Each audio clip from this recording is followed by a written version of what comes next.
Everyone, welcome back. So, Mermaid, a surreal Florida horror comedy that falls flat. Mermaid might be one of the strangest movie of 2026, and honestly, that's both its biggest strength and its biggest problem.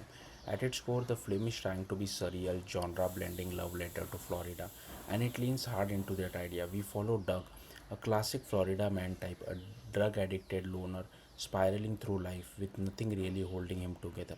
Until one day he finds an injured mermaid, and instead of questioning it, he decides to take care of her. That's the premise. Weird, right? But also kind of intriguing. Because from there, the story becomes about Duck trying to protect this creature while also, in a way, trying to save himself. And to the film's credit, it absolutely commits to its vision. Visually, Mermaid is stunning. In a time where a lot of films go for muted, washed out tones, this one does the exact opposite. Florida is bright, saturated, alive. It almost feels like a character of its own. Every frame is bursting with colors, warm, chaotic, and strangely inviting. And that contrast works really well because while the world around Doug feels vibrant, it doesn't. He's stuck in this dark, melancholic headspace. He loses his job early on, and from there, things only get worse before they get better. That emotional contrast between the world and the character is easily one of the film's strongest elements. The tone is also very specific. Director Tyler Cormack leans into surreal comedy, the kind of absurd, uncomfortable humor he is known for. And at times it works, but there are moments that feel uniquely bizarre in a way that only a Florida man story could deliver. But here's where the movie starts to struggle. But despite all that struggle, it lacks substance where it matters most. It's slow, really slow, and not in a deliberate atmospheric way, in a way that makes it hard to stay engaged. For a story about a broken man finding purpose, it doesn't hit emotionally. You understand what it's trying to do, but you don't really feel it.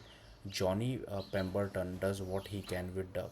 He has natural charisma, and you can watch glimpses of that throughout the film. But with the character itself is difficult to connect with. Sometimes you sympathize with him, other times it feels like he's the case of his own problem, and that push and pull never fully resolves. Robert Patrick is a bright spot as Ron, bringing some much needed energy to the film. But overall, the characters lack the depth, likability needed to carry a story like this, and that's a big issue because when the story itself is already minimal, the characters need to do the heavy lifting, and here they just don't. What's frustrating is that the concept had real potential. A man at his lowest point caring for a mythical creature. It almost feels like a modern take on sailors being lured by sirens. There's something psychologically rich there, something that could have been haunting, emotional, even tragic, but the film never fully explores it. Instead, it leans too heavily on its weirdness, and while that might grab your attention at first, it's not enough to hold it. By the end, Mermaid feels like some missed opportunity, a film that looks incredible, has a unique voice, but never quite find a compelling story to match. It's not unwatchable, it's just underwhelming, and for something this bizarre and ambitious, that might be the biggest disappointment of all. Mermaid releases in theaters on April 8th. Thank you for watching. Bye.